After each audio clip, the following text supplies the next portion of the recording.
Stop dulu, jangan langsung masuk farmasi sebelum kamu nonton video ini. Saya Ilham, apoteker industri farmasi.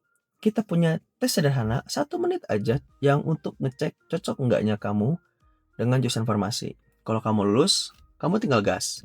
Tapi kalau kamu belum, kamu bisa hemat 4 sampai 5 tahun hidup kamu daripada salah ambil keputusan.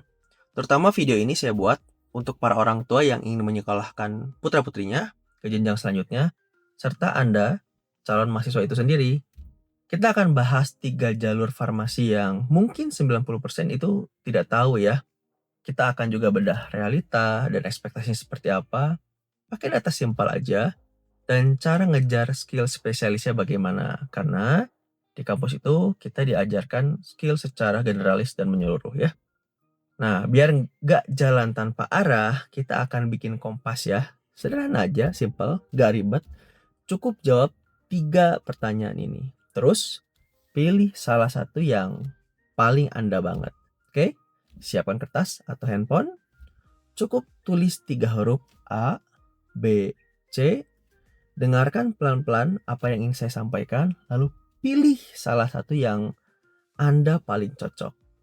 A, itu untuk Anda yang suka kerapihan, suka sistem, formulir, atau data. B, untuk Anda yang jago ngobrol, suka gitu, atau bantu orang untuk memahami obat lebih baik. C, untuk Anda yang gemar dengan perberkasan, dokumen yang cukup banyak, regulasi atau aturan, serta izin-izin resmi. Bagaimana? Sudah? Setelah sudah, itu adalah kompas jalur Anda. Silakan ketik di kolom komentar ya. Saya pengen tahu Anda pilih A, B, atau C. Sertain alasannya juga ya.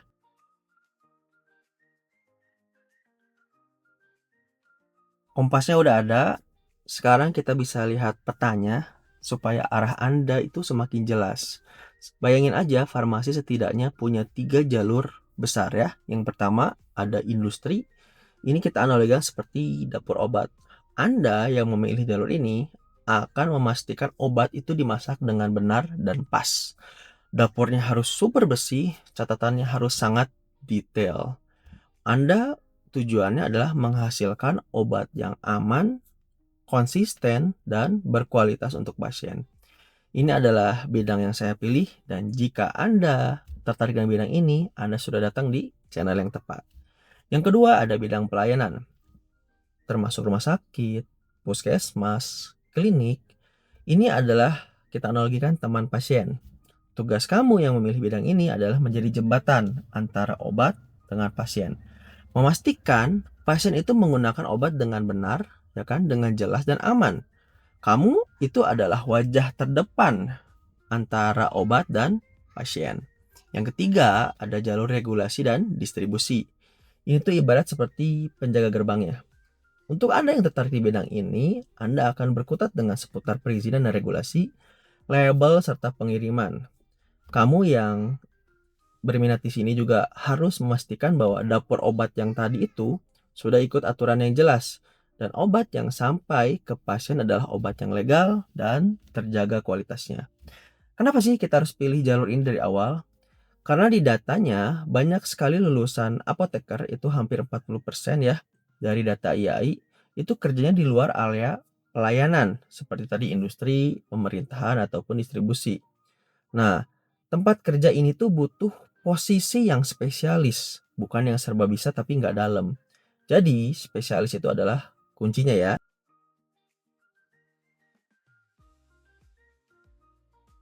Lantas spesialis itu kayak apa sih? Gampangnya gini, untuk Anda yang memiliki peminatan di tim A, bukan cuma sekedar hafal rumus ya, tapi kita juga harus bisa baca situasi standar pabrik ya kan, lalu juga harus ikut cek mutunya, lalu juga kita harus bisa mencatat hasil kerjanya dengan sangat rapi.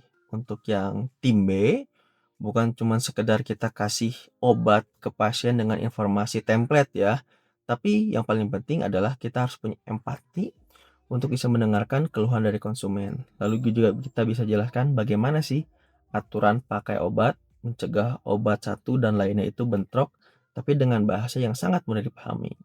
Yang terakhir, tim C bukan cuma sekadar kirim berkas ya, tapi bisa juga memahami bagaimana ketaatan prosedural itu diterapkan dengan baik. Intinya, kuliah itu adalah fondasi bangunannya. Bangunannya sendiri itu adalah spesialisasi dari kita, dan itulah yang harus kita bentuk. Terus sekarang gimana kalau kampus itu generalis? Tenang, saya punya 5 resep cepatnya. Yang pertama, teman-teman harus temukan mentor. Cara menemukan mentor sekarang gampang ya. Teman-teman bisa buka aplikasi LinkedIn, cari di situ banyak sekali ratusan profesional yang nanti teman-teman temukan sesuai dengan peminatan yang sudah dipilih. Yang kedua, teman-teman harus ikut, bagi saya harus ikut course-course yang mini ya, tapi yang merujuk kepada tujuan yang spesialis yang ingin dicapai. Yang ketiga adalah magang di tempat yang tepat. Kita usahakan magang di tempat yang memang tujuan kita akan ke sana pada akhirnya. Dan terakhir adalah siapkan portofolionya. Simpan bukti kerja dengan baik ya kan, yang bisa nanti teman-teman tunjukkan ketika mulai melamar kerja. Yang mesti diingat, satu proyek nyata dari tempat magang itu lebih baik daripada 5 sertifikat kosong.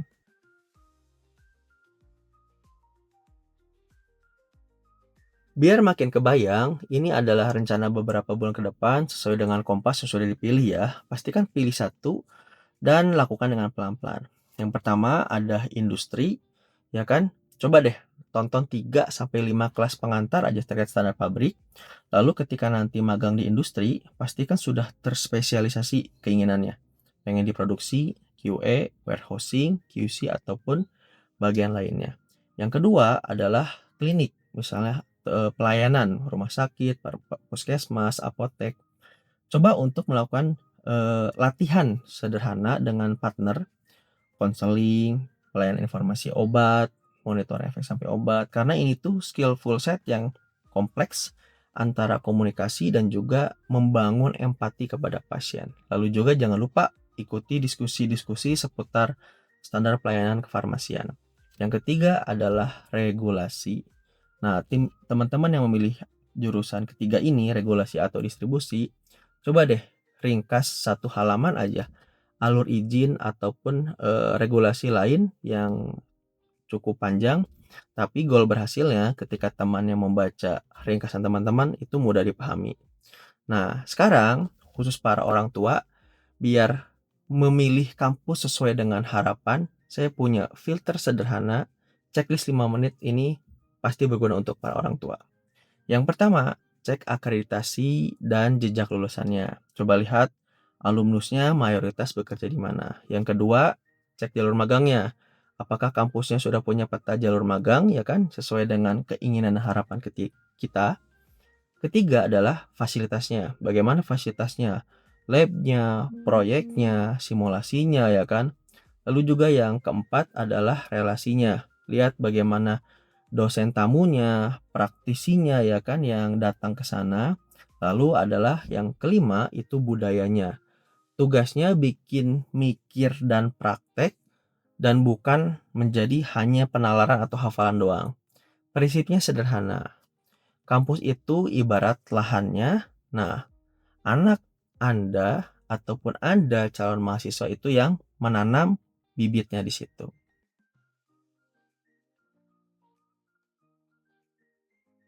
Sekarang kita lurusin dulu antara ekspektasi dan realita ya. Ekspektasi pertama, kerja di farmasi katanya aman.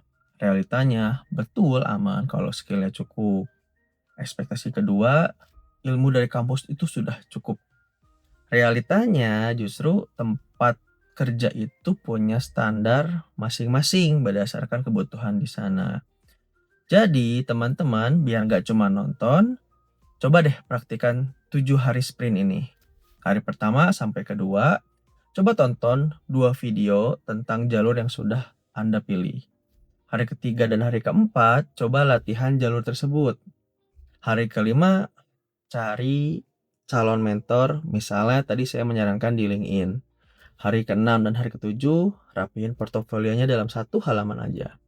Jadi, ringkasan hari ini adalah tes 1 menit di awal tadi itu untuk menentukan jalur Anda. Lalu ada juga 3 jalur utama yang biasanya dipilih. Pertama industri, pelayanan, regulasi atau distribusi.